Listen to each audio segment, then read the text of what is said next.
Alrighty, let's close out this week with Exodus chapter 23.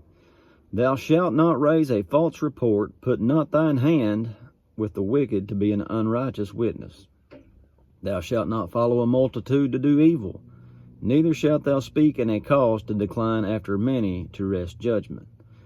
Neither shall you countenance a poor man in his cause. So if a poor man's done something he shouldn't have done, don't show him favor. That word countenance means favor. Don't show him favor just because you feel bad for him if he done something bad. Because God's, over and over, he talks about being no respecter of persons. And we'll see the kind of the opposite of that here in a little bit, I think. He says, if you meet your enemy's ox or his ass going astray, you shall surely bring it back to him again. If you see the ass of him that hates you, so the guy that you don't like, that don't like you, if you see his beast lying under his burden and would forbear to help him, thou shalt surely help with him. So even if you don't like him, if he's having trouble, help him. Be good to your neighbor, amen. It says, thou shalt not wrest the judgment of the poor in his cause. That's the other one. Thou shalt not wrest the judgment of thy poor in his cause. So if the poor has something against them that somebody's done to them, and they're not in the wrong, don't treat them bad just because they're poor.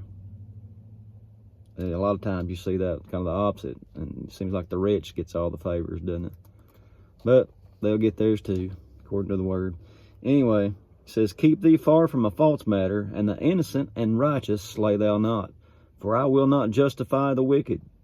And thou shalt take no gift, for the gift blind the wise. It's talking about taking a bribe. All this is judgment stuff here, what we're looking at. So don't take a gift just so you can judge one way or another. It says, and it perverts the words of the righteous.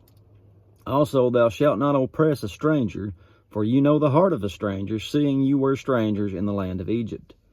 And 6 years you shall sow the land, and shall gather in the fruits thereof. But the 7th year you shall let it rest and lie still, that the poor of thy people may eat, and what they leave the beasts of the field shall eat.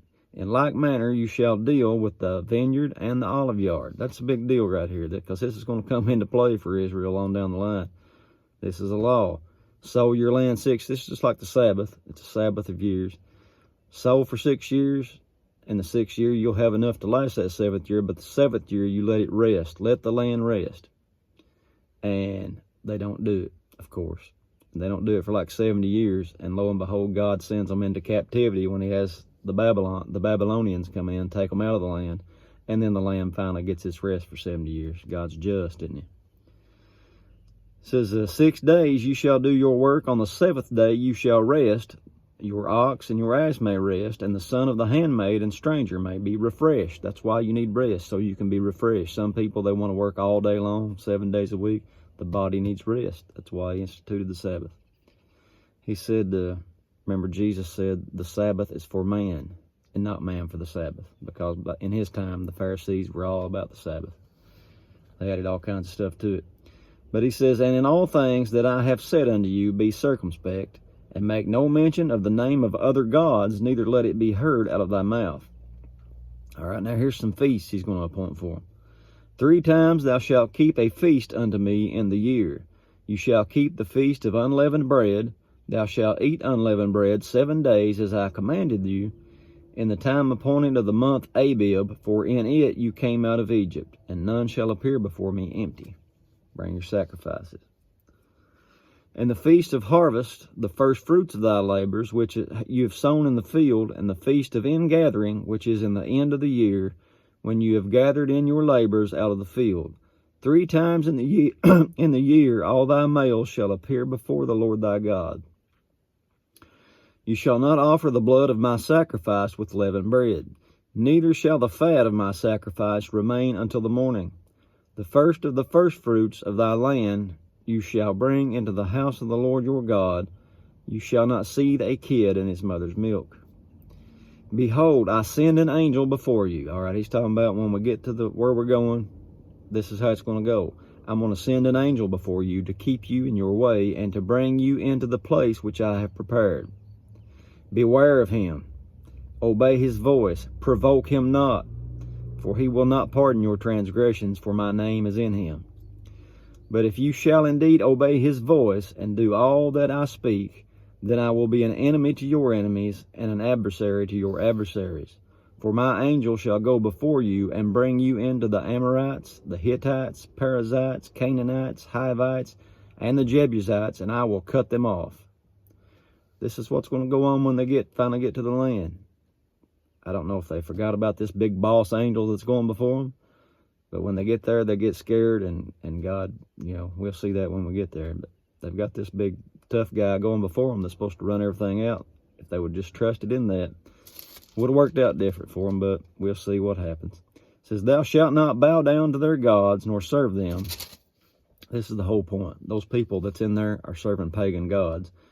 God don't want them, his people, around them, because he knows as sure as anything, if they get around them, they'll start serving their gods. He says, don't serve them, nor do after their works, but thou shalt utterly overthrow them and quite break down their images, their idols. You shall serve the Lord your God, and he shall bless your bread, your water. I will take sickness away from the midst of you. Remember, he's Jehovah Rapha, the God that heals. It says, there shall nothing cast their young, nor be barren in your land. The number of your days I will fulfill. I will send my fear before you, and I will destroy all the people to whom thou shalt come. And I will make all your enemies turn their backs unto you. And I will send hornets before you. So it's not just this big angel. He's going to send hornets before them and drive out the Hivite, Canaanite, Hittite, and from before thee. I will not drive them out before you in 1 year. He's not just going to do it in one big fell swoop. Here's why. He says, lest the land become desolate and the beasts of the field multiply in it.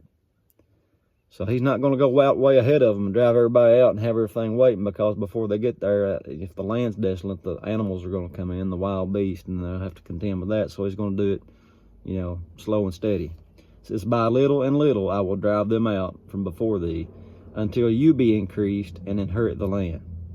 And I will set the bounds from the Red Sea even to the sea of the Philistines, and from the desert unto the river. For I will deliver the inhabitants of the land into your hand, and you shall drive them out before you. You shall make no covenant with them, nor with their gods. They shall not dwell in your land, lest they make you sin against me. There's the point.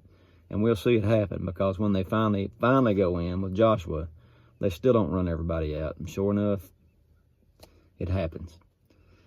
It says, they shall not dwell in the land, they'll make you sin against me, for if you serve their gods, it will surely be a snare unto you. And that's chapter 23. I hope you guys have a wonderful weekend. Hopefully I'll see you sometime this weekend. We'll have a little service in the garage probably. See you then. God bless you.